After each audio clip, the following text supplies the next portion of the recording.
Ada satu ungkapan seorang ulama mengatakan, Allahu yaghdabu in tarakta su'alahu wa bani adama hina yus'alu yaghdabu. Ini perbedaan antara Allah dengan manusia, jemaah. Apa perbedaannya?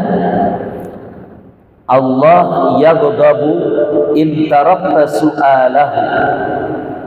Allah itu akan marah jikalau engkau tidak mau meminta kepadanya.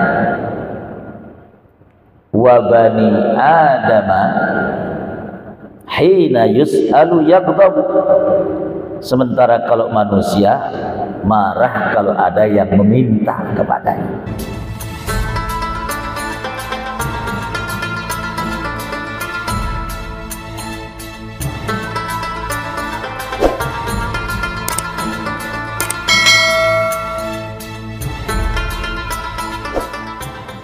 Assalamualaikum warahmatullahi wabarakatuh.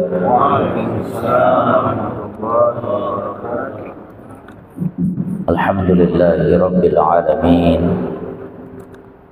Wassalatu wassalamu ala asyrafil anbiya'i wal mursalin Sayyidina Muhammadin wa ala alihi wa ashabihi ajma'in. Amma ba'du. Puji syukur kita panjatkan kehadirat Allah Subhanahu wa ta'ala.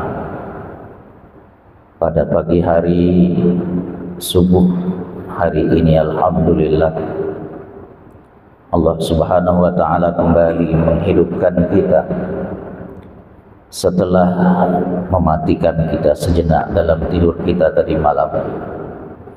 Allah kembalikan dan bangunkan kita dalam keadaan sehat walafiat, lalu dituntun oleh Allah Subhanahu wa ta'ala untuk ruku dan sujud kepadanya di waktu mungkin sebagian saudara-saudara kita masih terlelap dalam mimpinya.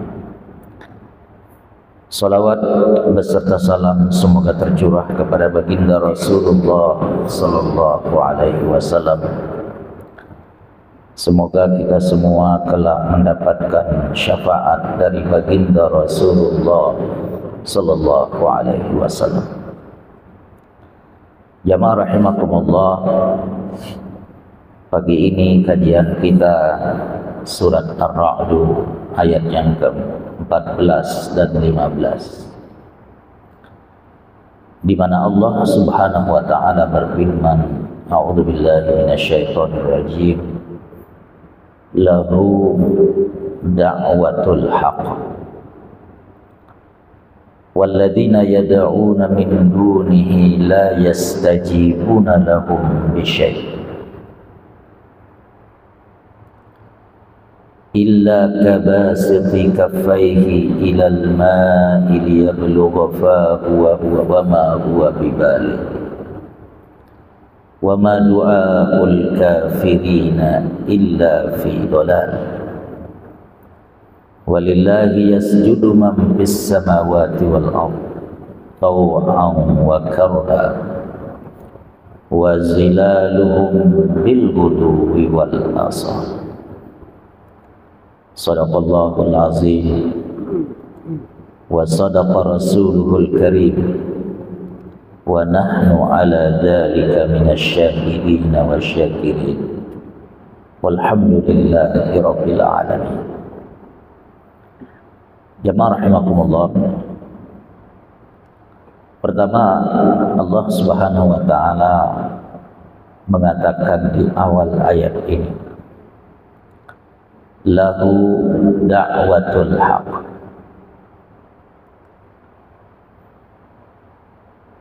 Berdoa yang benar itu hanya kepada Allah Subhanahu wa ta'ala.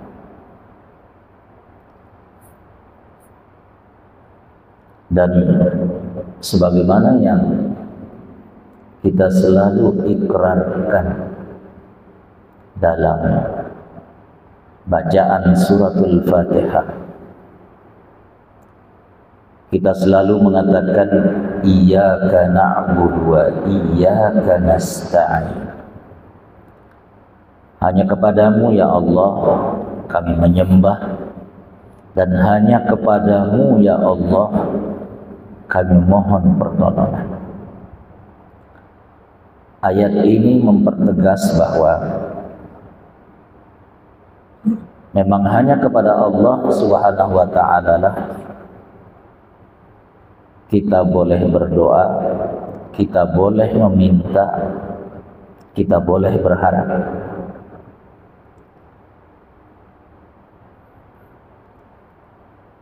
Karena di surat Al-Mu'minun ketika Allah Subhanahu wa ta'ala berfirman, wa qala rabbukum ud'uni astajib lakum. Tuhan kalian berfirman, Tuhan kalian berkata, ud'uni astajib lakum. Berdoalah kalian kepadaku, maka aku pasti memenuhi permohonan kalian. Perhatikan jamaah rahimakumullah. Dalam satu hadis baginda Rasulullah sallallahu alaihi wasallam bersabda bahwa sesuai dengan janji Allah pada ayat tadi, berdoalah kalian maka aku akan mengabulkan doa yang kalian minta. Sebenarnya tidak ada doa yang dipanjatkan oleh orang yang beriman yang ditolak doanya oleh Allah Subhanahu wa ta'ala. Ya, tidak ada doa sebenarnya yang ditolak oleh Allah Subhanahu wa ta'ala. Rasulullah SAW menyebutkan bahwa ada 3 cara Allah Subhanahu wa ta'ala mengabulkan doa kita. Cara yang pertama, Allah Subhanahu wa ta'ala memberikan apa yang kita minta cash langsung di dunia.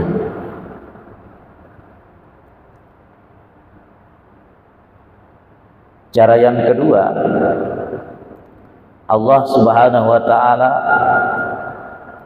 menyimpankan buat kita apa yang kita minta. Ketika kita minta dalam doa-doa kita, disimpan oleh Allah Subhanahu wa ta'ala untuk diberikan kepada kita nanti di akhiratnya. Dan cara yang ketiga, Allah Subhanahu wa ta'ala hindarkan kita dari bala dan bencana. Inilah cara Allah Subhanahu wa ta'ala sebenarnya mengabulkan doa-doa yang dipanjatkan oleh hamba-hamba. Jadi sebenarnya tidak ada doa yang tidak dikabulkan oleh Allah Subhanahu wa ta'ala. Cuma kita saja yang tidak tahu bagaimana cara Allah mengabulkan apa yang kita minta. Jamaah rahimakumullah. Maka seorang yang beriman itu dia harus selalu berhusnuzon kepada Allah Subhanahu wa ta'ala. Dia harus selalu berbaik sangka kepada Allah Subhanahu wa ta'ala. Tidak boleh terbersit dalam hati seorang yang beriman Allah Subhanahu wa ta'ala, mohon maaf, ngeprank, ngebohongin orang-orang yang beriman. Jangan sampai kemudian ada di dalam hati kita, loh katanya Tuhan berjanji dalam Al-Quran, ud'uni astajib lakum, berdoalah kalian kepadaku, niscaya aku pasti akan mengabulkan doa yang kalian minta kepadaku. Sudah sering saya berdoa, sudah sering saya menengadahkan tangan di waktu siang, di waktu sore, di waktu pagi, di waktu malam, bahkan hampir 24 jam saya berdoa. Tapi kok sepertinya Tuhan belum mengabulkan doa saya. Mana janji Allah yang katanya siapa yang berdoa kepadaku pasti akan dikabulkan? Jangan sampai hadirin kaum muslimin dan muslimat, kita semua orang-orang yang beriman, jangan ada perasaan suudzon kepada Allah. Innallaha la yukhliful mi'ad. Sesungguhnya Allah tidak pernah mengingkari janji-janjinya. Cuma permasalahannya adalah kita saja yang tidak tahu bagaimana cara Allah sebenarnya mengabulkan doa-doa yang kita minta. Dan Allah lah yang paling tahu siapa yang permintaannya langsung diberikan ketika ia masih hidup di atas dunia. Allah lah yang paling tahu siapa yang permintaannya di atas dunia dia tunda untuk ia simpan di akhiratnya. Allah lah yang paling tahu bagaimana cara Allah mengabulkan doa seorang hamba dengan cara menyelamatkannya dari bala dan bencana. Ini yang harus ada dalam hati setiap orang-orang yang beriman, jamaah rahimahumullah. Dan jangan sampai kemudian setelah kita sering berdoa, sudah sering merasa meminta, kemudian kita bosan. Udahlah, saya nggak mau lagi berdoa. Sudah sering sekali berdoa, ternyata Allah nggak mengabulkan doa saya. Ngapain saya berdoa? Jangan sampai, jamaah rahimakumullah. Karena Nabi mengatakan dalam satu hadisnya, ad-du'a mukhul ibadah. Doa itu otak dari ibadah. Puncak daripada ibadah itu adalah berdoa. Jadi setelah kita ruku dan sujud di hadapan Allah Subhanahu wa taala, dan itulah makna dari iyyaka na'budu, puncaknya adalah ketika kita menengadahkan tangan berdoa berharap kepada Allah sebagai satu-satunya zat yang kita meminta kepadanya. Itu adalah puncak dari ibadah kita. Maka Allah menambahkan wa iyyaka nasta'in. Orang yang tidak mau berdoa kepada Allah Subhanahu wa taala, jamaah rahimakumullah, itu dianggap sombong oleh Allah. Innal ladzina yastakbiruna an ibadati. Sesungguhnya orang-orang yang menyombongkan dirinya, tidak mau berdoa kepadaku, kata Allah, sayadkhuluna jahannama dakhirin.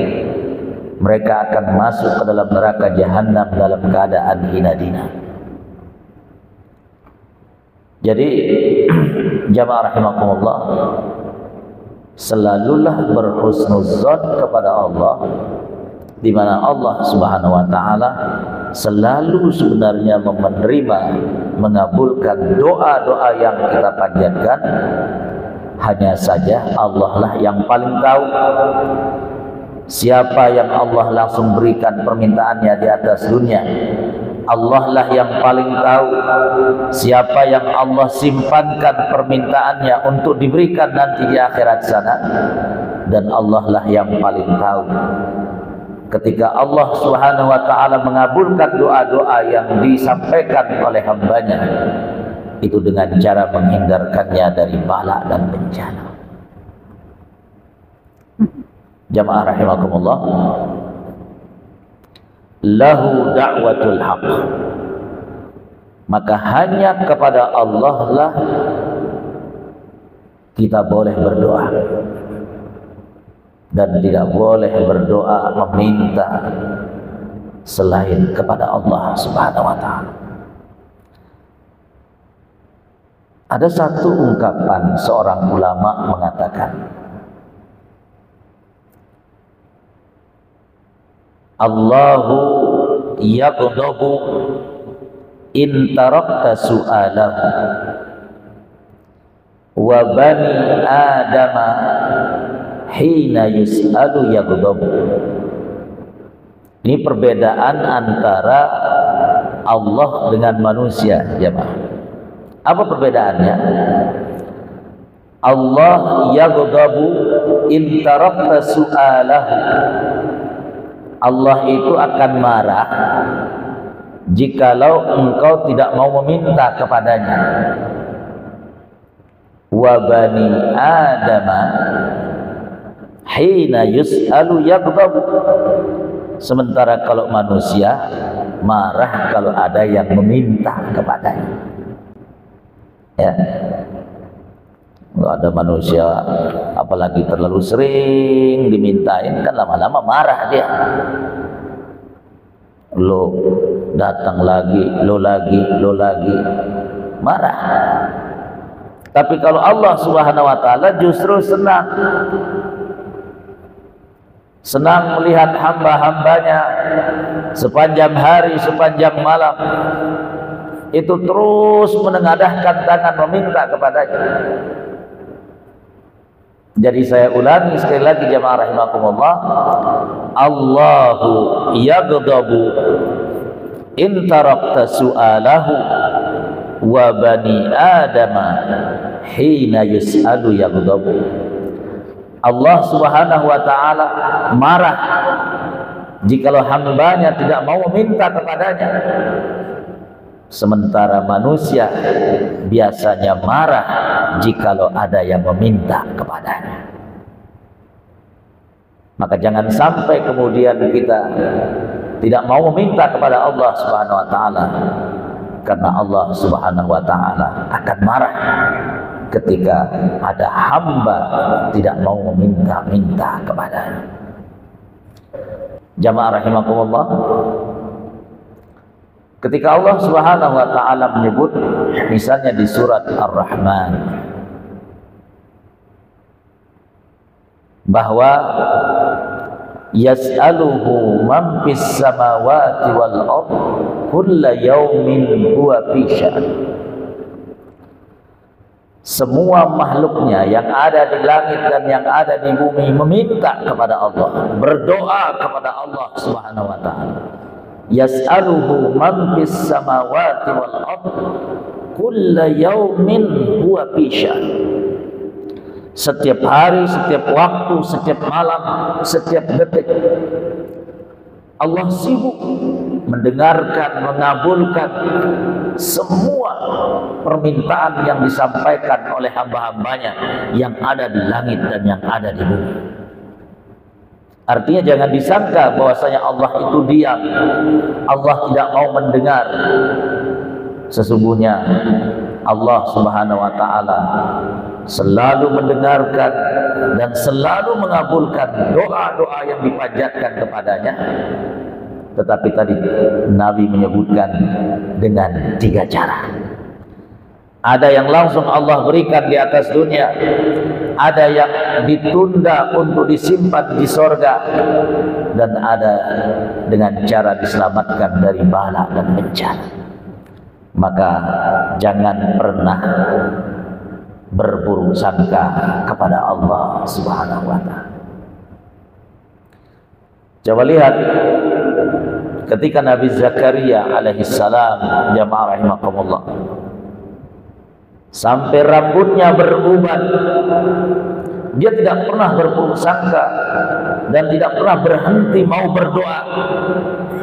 Dia ungkapkan sebagaimana yang Allah ceritakan dalam Al-Quran, washta'ala ar-ra'su syaiba walam akun bidu'aika rabbi syaqiyya. Ya Allah, aku tidak akan pernah bosan, aku tidak akan pernah berhenti meminta sampai rambutku semuanya sudah memutih, semuanya sudah beruban. Walam aku tidak akan pernah bosan dan tidak akan pernah berhenti meminta kepadamu. Sampai kemudian memang Allah betul-betul kabulkan, Allah berikan kemudian kepadanya keturunan. Lahu da'watul haqq. Hanya kepada Allah doa yang benar itu dipanjatkan. Walladzina yad'una min dunihi la yastajibuna lahum bisyai'. Sementara orang-orang yang berdoa, yang meminta kepada selain Allah Subhanahu wa taala, la yastajibuna lahum bisyai'. Orang-orang yang meminta kepada, mohon maaf, kepada patung, kepada berhala, kepada bintang, kepada bulan, kepada kuburan, itu tidak bisa memenuhi apa yang diminta oleh orang-orang yang meminta kepadanya. Karena sebenarnya hanya Allah Subhanahu wa taala yang bisa mengabulkan, yang bisa menerima doa-doa yang dipanjatkan oleh hamba-hambanya. Bahkan Allah mengumpamakan dalam ayat ini sebagai tamsil, illa kabasuti kaffaihi ilal ma' liyabluga fahu wa ma huwa bibalin. Bahwa orang-orang yang berdoa meminta kepada selain Allah Subhanahu wa taala itu diibaratkan oleh Allah dalam ayat ini seperti orang yang membentangkan kedua telapak tangannya ke air agar kiranya air itu sampai ke mulutnya, tetapi air itu tidak pernah sampai ke mulutnya karena memang tangannya hanya dibentangkan saja. Mereka berdoa, itulah ibarat membentangkan tangan untuk sampai ke air, tetapi air itu tidak pernah diangkatnya ke mulutnya. Bagaimana mungkin air itu akan sampai di mulutnya kalau tangannya hanya dibentangkan saja, kata Allah Subhanahu wa taala. Ini sebuah tamsil, sebuah perumpamaan yang Allah Subhanahu wa taala buat dalam Al-Qur'an. Walillahil matsalul a'la, dan Allah lah yang paling pintar membuat perumpamaan, jemaah. Di mana seolah-olah Allah ingin mengatakan mustahil air itu akan sampai di mulut seseorang jikalau tangannya hanya sekedar dibentangkan. Dia berdoa meminta kepada selain Allah Subhanahu wa taala, tidak mungkin doa itu dikabulkan karena ia minta kepada selain Allah Subhanahu wa taala. Jamaah rahimakumullah. Kemudian ayat ini ditutup oleh Allah dengan mengatakan, wa ma du'aul kafirina illa fi dhalal. Dan doa orang-orang yang tidak beriman itu sia-sia, kata Allah Subhanahu wa taala. Tapi perhatikan, ada satu pertanyaan besar yang mungkin terlintas dalam benak kita bersama, jemaah. Kita yakin bahwa sebenarnya semua manusia juga berdoa kepada Tuhan mereka masing-masing apapun agamanya. Yang Kristen berdoa kepada Tuhannya, yang Hindu berdoa kepada Tuhannya, yang Buddha berdoa kepada Tuhannya, yang Konghucu juga berdoa kepada Tuhannya, yang Yahudi berdoa kepada yang diyakininya sebagai Tuhan. Tapi kenapa kemudian dalam ayat ini Allah mengatakan bahwa wa ma du'aul kafirina illa fi dhalal, bahwa doa orang-orang yang tidak beriman itu sia-sia. Sementara yang kita lihat, mohon maaf, yang kita lihat kaya, yang kita lihat punya ini dan itu rata-rata orang-orang yang tidak beriman. Berarti ketika mereka itu berdoa dikabulkan dong. doanya oleh Tuhan-Tuhan mereka. Ya, mohon maaf jamaah rahimakumullah,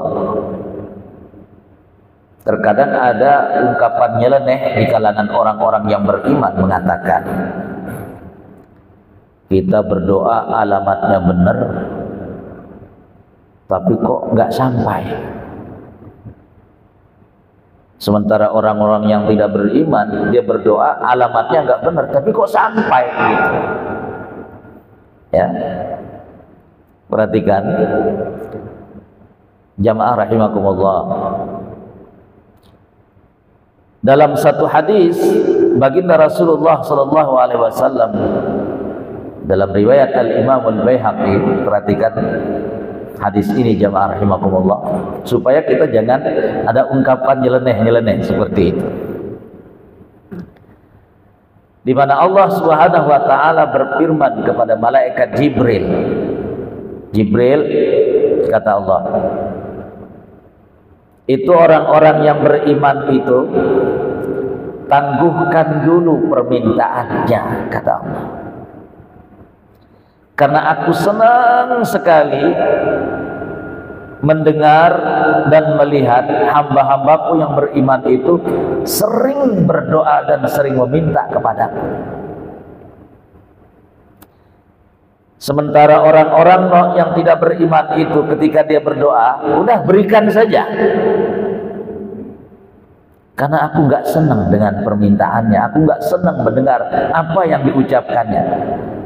Ya, masya Allah. Perhatikan jemaah. Jadi orang-orang yang nggak beriman ketika berdoa kepada Tuhan, Allah juga dengar permintaan itu. Walaupun alamatnya nggak benar, nggak ditujukan kepada Allah Subhanahu Wa Taala.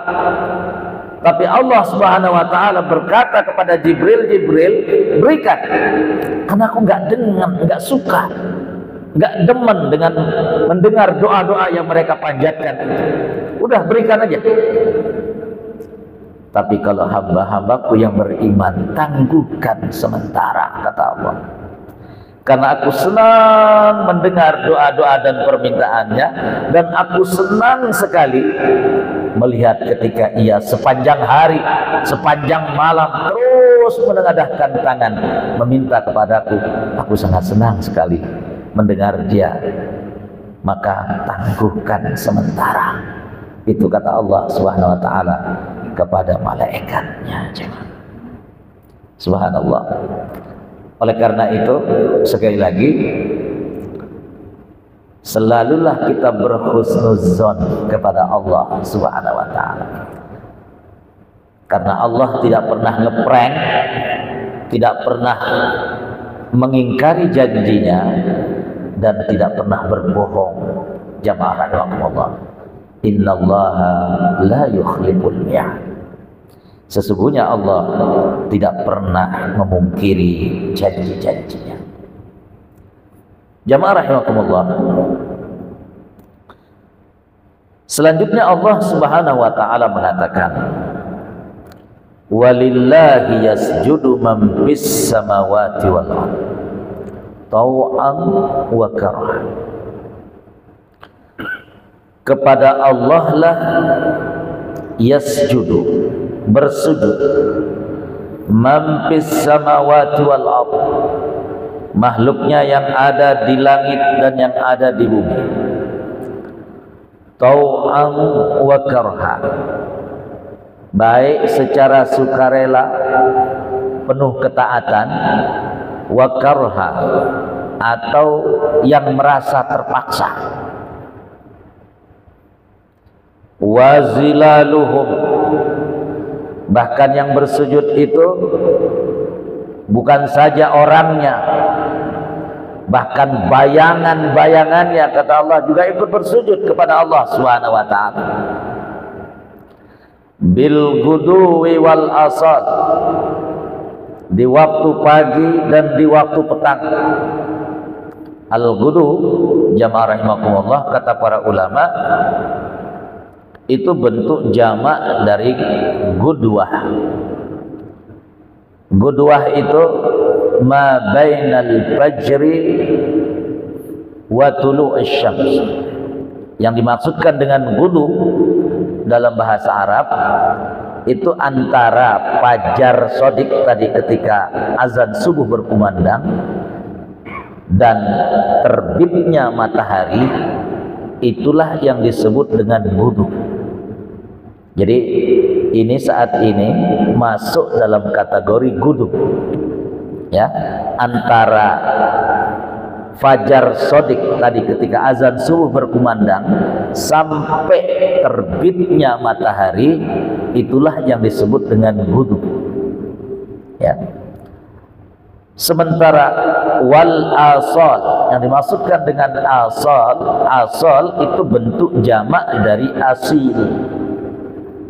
Apa asil itu atau apa asal itu jamaah rahimakumullah? Kata para ulama, yang dimaksudkan dengan asal ma bainal asri wa ghurubus syams, yaitu antara waktu asar, yaitu setelah waktu asar azan asar berkumandang dan tenggelamnya matahari, itulah yang disebut dengan asal, ya.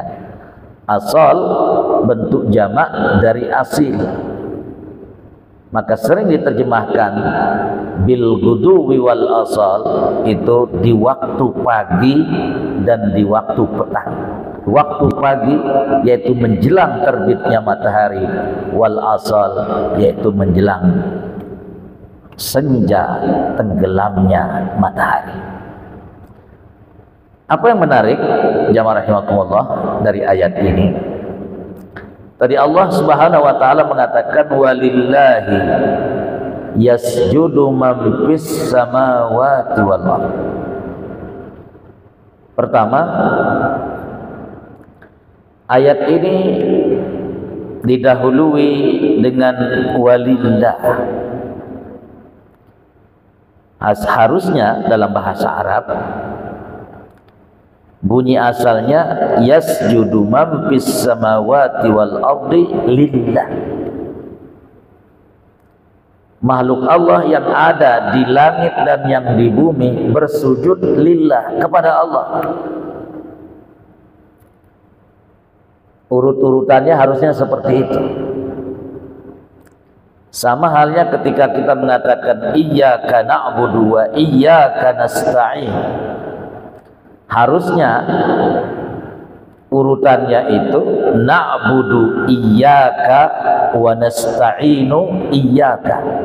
Kami beribadah hanya kepadamu dan kami memohon hanya kepadamu.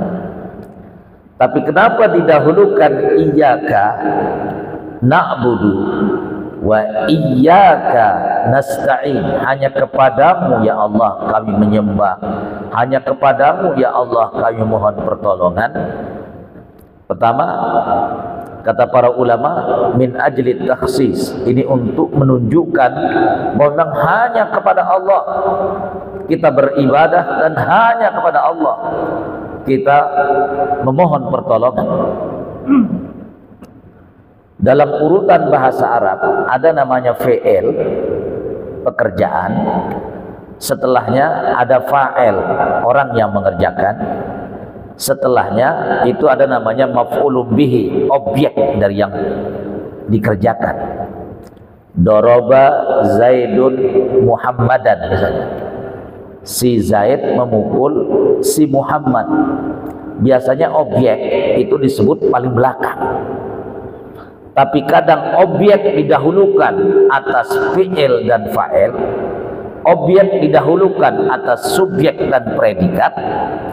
Ini untuk menunjukkan takhsis, menunjukkan makna semata-mata.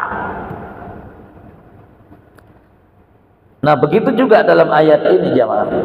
Allah mengatakan walillahi yasjudu man fis samawati wal ardh.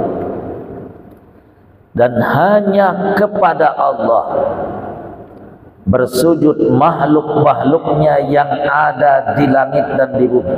Harusnya bersujud makhluk Allah yang ada di langit dan di bumi kepada Allah. Itu urutannya harusnya. Karena biasanya subjek, predikat, baru objek.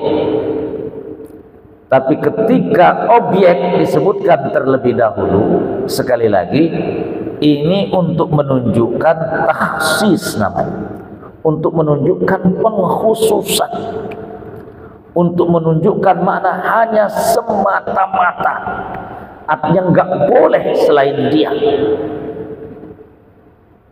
Itu salah satu kenapa dalam ayat ini didahulukan walillahi yasjudu man fis samawati wal ardh tau'an wa karha, baik dengan sukarela atau dengan merasa terpaksa. Mohon maaf jamaah rahimakumullah, kita ini kan menyembah atau bertasbih kepada Allah Subhanahu wa taala. Itu kadang ada saatnya kita merasa rela, sukarela. Ada saatnya kadang kita merasa terpaksa. Dan tentu Allah Al-Malik Al-Jabbar, Raja di Raja, Zat yang Maha Berkuasa.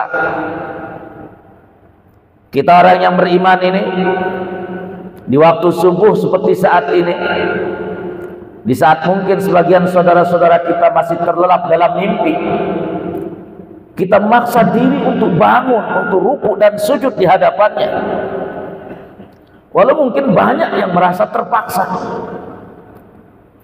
Dan Allah berhak untuk memaksa siapa saja dari hamba-hambanya untuk ruku dan sujud kepadanya, untuk bertasbih kepadanya. Itulah makna walillahi yasjudu man fis samawati wal ardh tau'an wa karha. Suka atau tidak suka, rela atau tidak rela, kita harus sujud kepada Allah Subhanahu wa taala. Seluruh makhluk Allah yang ada di langit dan di bumi ini harusnya semuanya bersujud, harusnya semuanya bertasbih kepada Allah Subhanahu wa taala. Jamaah rahimakumullah, ketika Allah menyebut di surat Al-Isra ayat yang ke-44, misalnya Allah mengatakan apa? Tusabbihu lahus samawati sab'u wal ard wa man fihi wa in min syai'in illa yusabbihu bihamdihi walakin la tafqahuna tasbihahu innahu kana haliman ghafura. Bahwa 7 lapis langit dan 7 lapis bumi, kata Allah, semuanya bertasbih kepada Allah Subhanahu wa taala. Wa man fihinna, dan semua makhluk Allah yang ada di antara langit dan bumi itu semua bertasbih kepada Allah Subhanahu wa taala.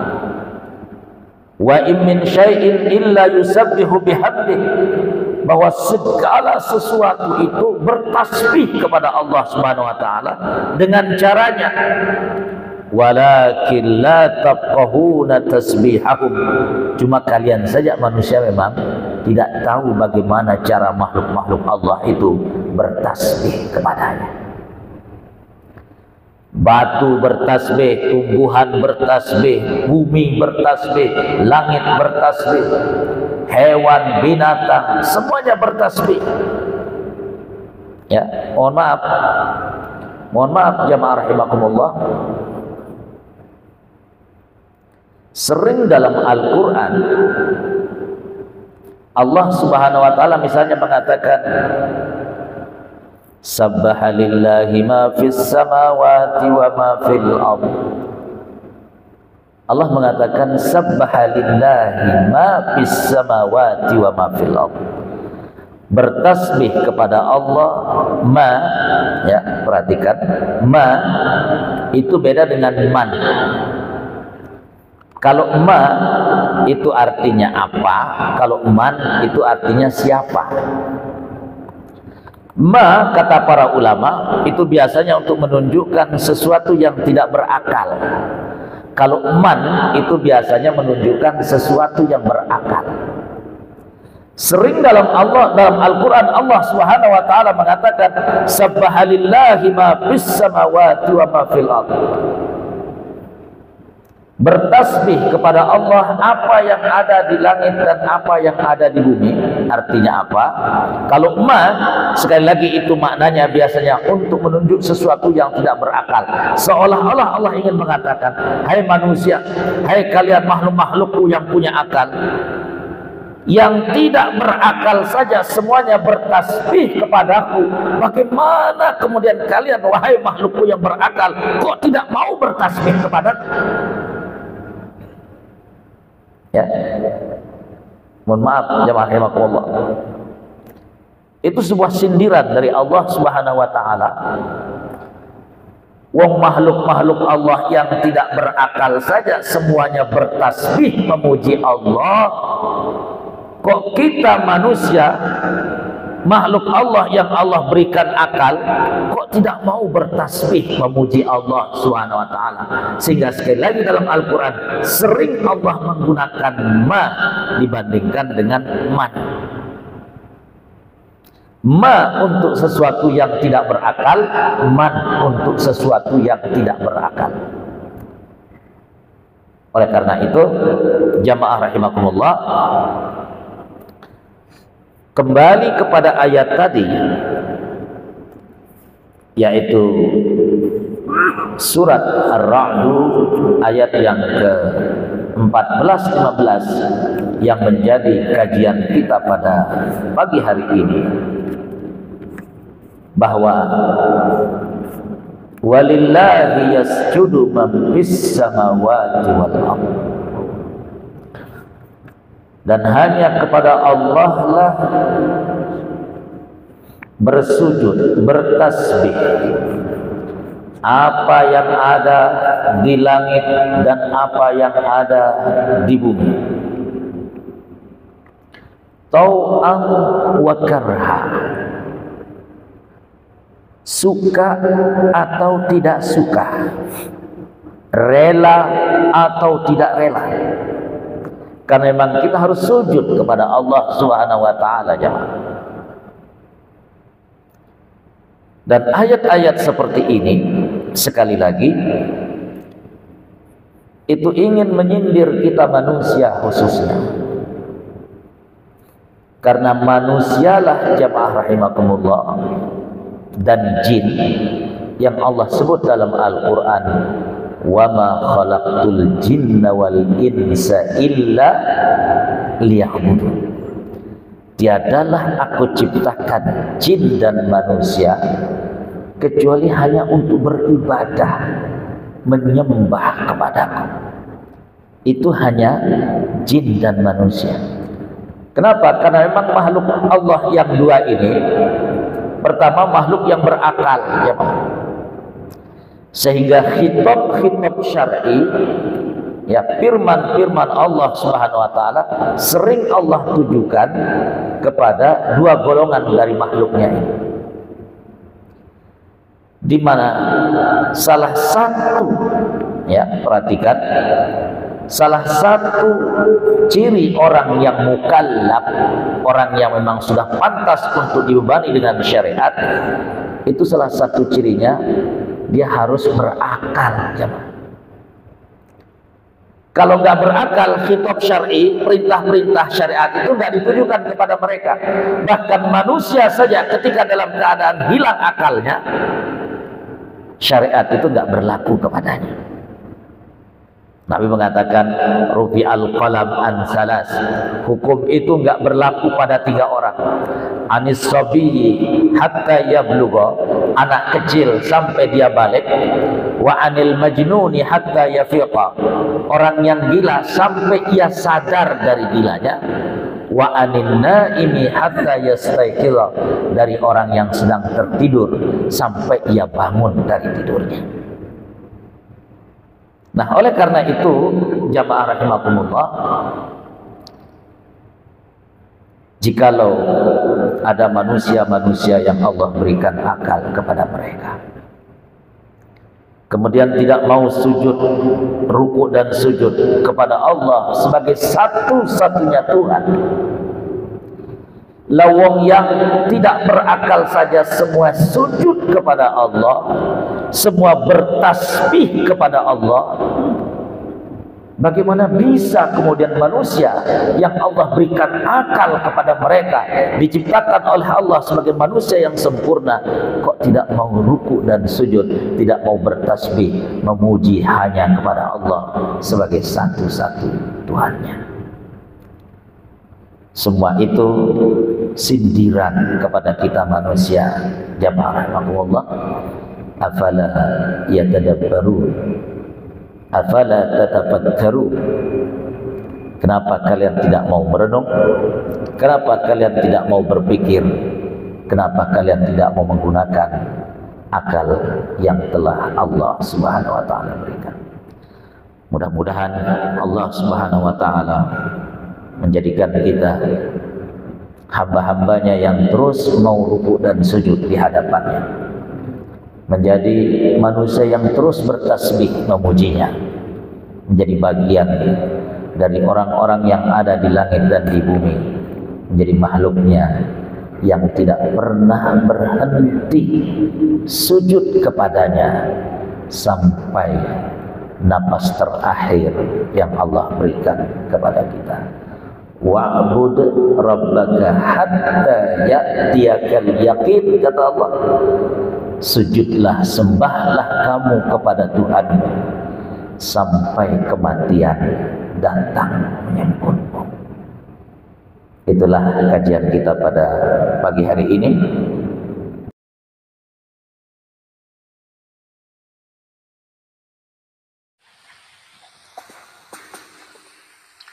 Assalamualaikum warahmatullahi wabarakatuh.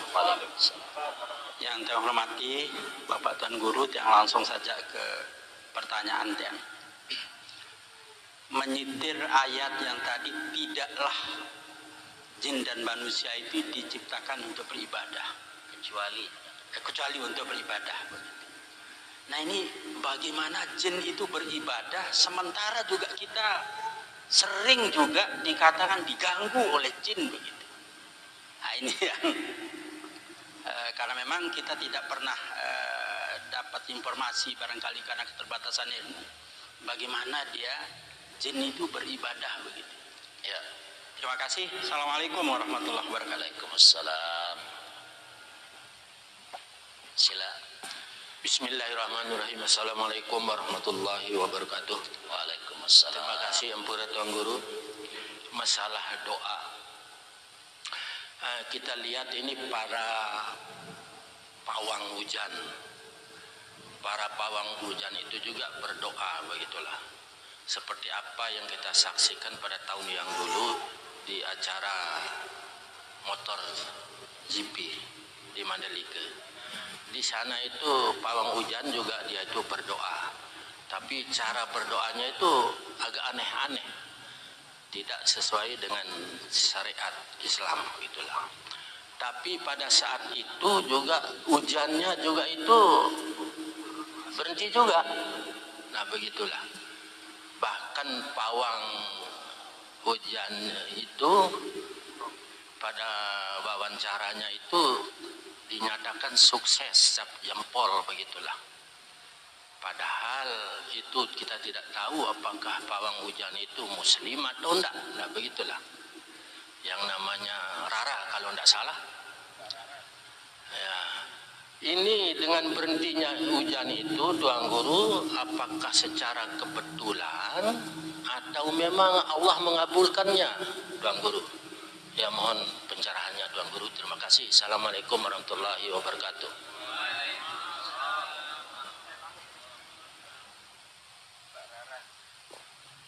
Silakan. Ya, mohon izin Tuan Guru, tapi saya sebenarnya pertanyaannya ayat kemarin gitu, cuma nggak kesampaian karena waktu juga, tapi sekarang jadi izin ayat yang kemarin kan terjemahannya adalah bagi manusia ada malaikat-malaikat yang menjaganya bergiliran dari depan dan belakang dan seterusnya semua. Nah, pertanyaan saya adalah di sisi yang lain kan disampaikan bahwa pada saat nanti kita sakaratul maut itu akan datang iblis atau setan menyerupai ibu kita, menyerupai orang tua kita, mengatakan bahwa Islam itu tidak benar dan sebagainya. Ikuti saya, jadi jangan ikutin itu tidak benar. Gitu.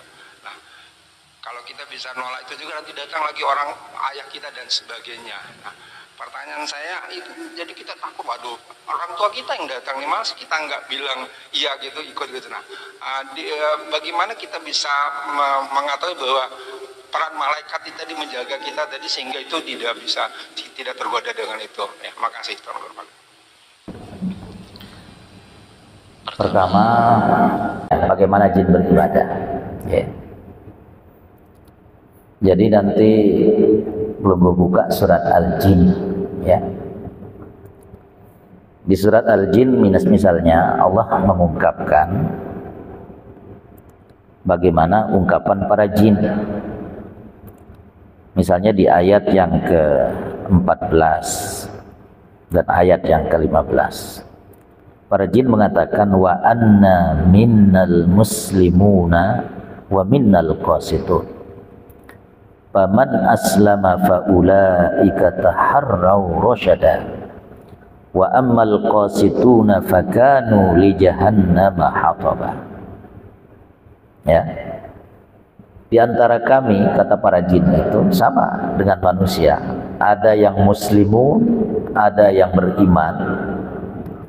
Wa minnal qasitun, dan di antara kami juga ada orang-orang yang tidak beriman. Faman aslama fa ulaika taharraw rasyada. Yang beriman mereka terus mencari hidayah, terus beribadah kepada Allah. Ya, ini Allah sebut. Tentu cara beribadahnya sama dengan cara beribadah manusia. Karena Rasulullah SAW itu diutus oleh Allah, sering disebut ila saqlain. Saqlain itu dua alam, yaitu alam manusia dan alam jin. Jadi bagaimana cara Nabi mengajarkan kita beribadah? Misalnya Nabi mengatakan sallu kama ra'aitumuni usolli. Salatlah kalian sebagaimana kalian melihat aku salat. Salatlah kalian sebagaimana kalian mengetahui bagaimana caraku salat. Begitulah cara jin juga beribadah, karena Rasulullah diutus juga kepada mereka. Jadi kalau kita sholat 5 waktu, mereka juga sholat 5 waktu. Cara beribadah bagaimana? Persis sebagaimana kita beribadah, ya, ruku, sujud kepada Allah Subhanahu Wa Taala. Begitulah cara beribadahnya. Nah tadi sering mengganggu, jin katanya sering mengganggu manusia. Ya, perhatikan jemaah rahimakumullah. Jadi kalau jin itu beriman, maka dia menjadi jin yang muslim. Jin yang tidak beriman itulah yang menjadi setan, ya, yang menjadi kemudian pengikutnya iblis. Jadi jin-jin yang tidak beriman itu adalah menjadi setan. Kalau di surat Al-A'raf Allah mengatakan innahu yarakum huwa wa qabiluhu min haitsu la tarawnahum. Sesungguhnya mereka, jin, setan itu melihat kalian dari jalan, dari tempat yang kalian tidak bisa melihat mereka. Mereka kan lihat kita sedang duduk di sini, tapi kita nggak melihat mana. Jin, setan nggak kelihatan. Ya. Mereka menggoda, yang menggoda itu adalah jin yang tidak beriman yang kemudian menjadi setan. Ya. Jadi kalau jin yang beriman, yang beragama Islam, itu insya Allah dia gak mengganggu. Cuma kenapa ketika ada orang di ruqyah katanya jinnya muslim, biasanya dia berbohong. Jin itu pintar berbohong, sebagaimana manusia juga suka berbohong. Ya, jadi mohon maaf.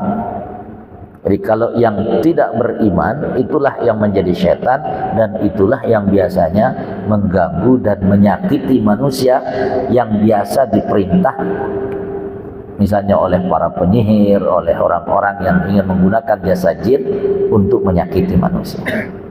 Ya, yang bisa diperintah itu biasanya jin yang tidak beriman, yang kemudian itulah yang menjadi setan. Kemudian pertanyaan pelunggu. Jadi begini jemaah. Apa saja yang terjadi di atas dunia ini adalah semuanya ujian. Ujian keimanan bagi orang-orang yang beriman. Apa yang terjadi dengan Rara waktu itu yang katanya dihadirkan untuk bisa menghentikan hujan dan lain sebagainya, itu semuanya ujian. Ya. Dan semua terjadi tidak mungkin karena Rara, tetapi karena kehendak Allah Subhanahu wa taala. Dan ketika itu mohon maaf, sebenarnya banyak cara-cara ilmiah yang sedang dilakukan oleh orang-orang yang saya sering mengistilahkannya dengan istilah the man behind the scene. Ada orang-orang yang berada di balik layar. Misalnya cara ilmiah itu apa? Waktu itu Dan Rem sempat menabur garam ribuan untuk mampu supaya hujan tidak terjadi. Itu cara ilmiah. Kemudian ada yang bertugas di udara, yang memantau cuaca lewat lewat udara. Dengan sains dan teknologi, dia akan mampu membuat hujan itu menjadi reda. Cuma kan yang kelihatan hanya Rara itu yang kelihatan, sehingga orang berkeyakinan Rara lah yang mampu melakukan itu. Yang nggak kelihatan ini biasanya nggak di blow up, nggak diberitakan, ya. Jadi saya ingin mengatakan itu bukan karena Rara, tapi karena Allah Subhanahu wa taala.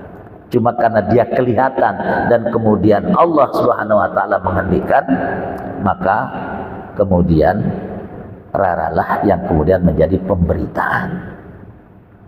Dan semua itu ujian. Ujian bagi keimanan kita. Ya, jadi mohon maaf, saya pernah bercerita dalam satu kajian di sini. Waktu itu, kalau saya waktu itu di WSBK-nya hujan, saya berada di sana. Lalu saya sering berdoa, ya Allah, Allahumma hawalaina wala alaina, Allahumma hawalaina wala alaina, ya Allah, turunkan hujan di luar Mandalika. Jangan engkau turunkan hujan di tempat WSBK. Itu makna doa itu. Dan itu doa diajarkan oleh Rasulullah SAW ketika Madinah sempat seminggu hujan terus menerus sehingga banjir dalam arti banjir air, bukan banjir bandang seperti yang kita. Itu terjadi di mana-mana di Madinah. Akhirnya Rasulullah berdoa dengan doa tadi, Allahumma hawalaina wala alaina. Dan mohon maaf ya rahimakumullah, saya sering buktikan, ya, saya pernah menghadiri nyongkol keluarga, bukan nyongkol, apa istilahnya, bejango kalau bahasa Sasak, itu ke Bayan. Sampai kami di Bayan, kebetulan ramai sekali kami yang datang itu. Ini hujan mau turun, ya, hujan mau turun, sementara kita duduk ramai sekali di situ. Akhirnya ada yang godet saya, sila tak tahu cerita anda hujan, dia ketahui yang anda hujan. Saya bilang cuma tahun terbedu, saya bilang itu. Akhirnya saya berdoa dengan doa tadi, Allahumma hawalaina wala alaina, Allahumma hawalaina. Yang semula hujan, berhenti hujan itu. Ya tentu semuanya itu sekali lagi atas kehendak Allah Subhanahu wa taala. Dan ini juga tergantung yang berdoa, jemaah, ya. Keren kebaca doa sebut sejuta itu mau hujan-hujan diri. Saat itu mungkin Allah kabulkan, ya. Saat itu mungkin Allah sedang kabulkan. Jadi sekali lagi bukan Rara, cuma karena Rara yang kelihatan, yang kemudian sekali lagi menjadi pemberita. Dan semua itu adalah ujian. Kemudian pertanyaannya Pak Ajilham, ya, perhatikan jemaah. Tadi di waktu sholat saya sempat membaca surat Qaf. Itu di salah satu ayatnya. Kebetulan saya senang sekali membaca ayat ini. Itu ada salah satu ayat yang mengatakan waja'at sakratul maut bil haqq dzalika ma kunta minhu tahid. Dan datanglah sakaratul maut itu dengan benar. Artinya semua kita akan mengalami apa yang disebut dengan sakaratul maut itu. Zalika ma kunta minhu tahid. Kalian enggak bisa menghindar, enggak bisa mundur kalau dia sudah datang, kata Allah. Nah, di saat sakaratul maut ini, juga di situ ayat itu nanti Allah berbicara tentang apa yang disebut dengan qarin. Ya. Qarin itu teman, bahasa ininya teman, tapi ada makhluk Allah yang sebenarnya selalu menemani kita, jemaah. Itu namanya qarin. Wa qala qarinuhu, di bawah ayat tadi Allah mengatakan wa qala qarinuhu Rabbana ma qala qarinuhu Rabbana ma atghaituhu walakin kana fi dhalalin ba'id. Qala la takhtasimu ladayya wa qad qaddamtu ilaikum bil wa'id. Jadi ada qarin. Begitu kita dibangkitkan nanti dari kubur kita, kata Allah, wa nufikha fis-sur zalika yaumul wa'id wa ja'at kullu nafsin ma'aha sa'iqun wa syahid. Jadi begitu kita dibangkitkan dari kuburan kita, itu nanti ada qarin yang mengawal kita, ada yang menemani kita, membawa kita menuju ke satu tempat untuk dikumpulkan di padang mahsyar. Ini namanya qarin. Dari dunia sampai akhirat qarin itu ada. Nah, tadi Pak Haji Ilham sempat menanyakan, ketika orang sakaratul maut kadang tiba-tiba menjelma seseorang menjadi orang tua kita, menjadi ibu kita, menjadi ayah kita, kemudian bisa saja kemudian mengajak kita menjadi keluar dari Islam. Perhatikan jemaah, kalau orang yang beriman dan istiqomah dalam hidupnya, siapapun yang mengajaknya dia tidak akan terpedaya dengan itu. Innal ladzina qalu rabbuna Allah tsumma istaqamu tatanazzalu alaihimul malaikatu alla takhafu wa la tahzanu wa abshiru bil jannati allati kuntum tu'adun. Sesungguhnya orang-orang yang mengucapkan Allah lah satu-satunya Tuhan, tsumma istaqamu, kemudian dia istiqomah, ya, dia istiqomah dengan kalimat tauhid itu, istiqomah di jalan Allah yang benar. Kata Allah apa? Tatanazzalu alaihimul malaikah, malaikat turun menjaganya. Para malaikat itu mengatakan alla takhafu wa la tahzanu, kamu jangan takut dan jangan sedih. Jadi kalau orang yang beriman, yang istiqomah, itu dia tidak perlu takut, karena Allah akan selalu menjaganya lewat para malaikatnya yang akan selalu berikan kabar gembira. Wa abshiru bil jannati allati kuntum tu'adun. Dan Allah menyebutkan apa kata para malaikat itu? Nahnu awliya'ukum fil hayatid dunya. Kami yang akan melindungi kalian, kami yang akan menjaga kalian dalam kehidupan dunia, begitu juga nanti di akhirat sana. Jadi orang yang betul-betul beriman dan istiqomah, jamaah rahimakumullah, tidak perlu merasa khawatir dengan hal-hal seperti tadi, Pak Ilham. InsyaAllah Allah dan lewat bala tentaranya yaitu para malaikat akan selalu menjaga orang-orang yang beriman dan yang istiqomah dalam kehidupan. Alhamdulillahirabbil alamin, hamdan yuwafi ni'amahu wa yukafi'u mazidah. Ya Rabbana lakal hamdu kama yanbaghi li jalalika wa 'azmi sultanik. Allahumma shalli ala sayyidina Muhammad wa ala alihi wa ashabihi wa sallam. Allahumma la tu'minna maqra wa la tunsina zikra wa la taqshib anna sitra wa la taj'alna minal ghafilin. Allahumma astur uyubana wa akshif kurubana wa aslih ahwalana wa ballighna amalana waj'al bil khairati ishtighalana. Rabbana atina fid dunya hasanah wa fil akhirati hasanah wa qina adzabannar. Wa sallallahu ala sayyidina Muhammad wa ala alihi washabihi wasallam. Walhamdulillahi rabbil alamin. Bisirril Fatihah.